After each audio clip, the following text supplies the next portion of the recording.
አንድ ፈረስ ነበረ በረሃ ውስጥ የሚኖር እና ይሄ ፈረስ በሚኖርበት አካባቢ ማታ ማታ እየመጣች የምትነክሰው እየነከሰች የምታስቸግረው አንድ የሌሊት ወፍ የምትባል እንስሳ ነበረች ማለት ነው።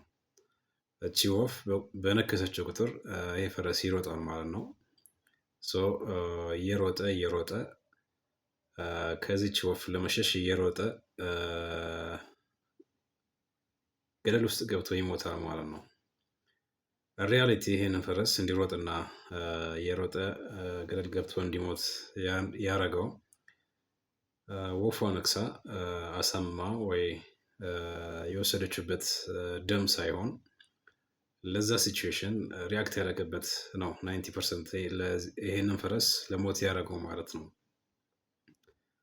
ይሄ ሀሳብ ወደ ሰውኛ ሲመጣ ላይፋችን ውስጥ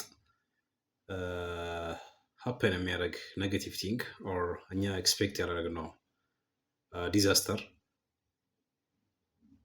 አይደለም 90% እኛ ሊሰብርና እንድንጎዳ የሚያደርገን ማለት ነው። ለዛ ሲቹዌሽን ያንን ሲቹዌሽን ትሪት የምናደርግበትና እስካሌት አሊያም ዲስካሌት የምናደርግበት መንገድ ነው ማለት ነው። ለዛ ሲቹዌሽን ተጠቂ እንድንሆን የሚያደርገን ብሎ ያስባሉ ሳይኮሎጂስቶች። ይሄንን በበረሃ ውስጥ የሚኖረው ፈረስ ላይ ያጠኑትን ጥናት ዘ ዋይልድ ሆርስ ኢፌክት ብሎ ይሰይሙታል ማለት ነው።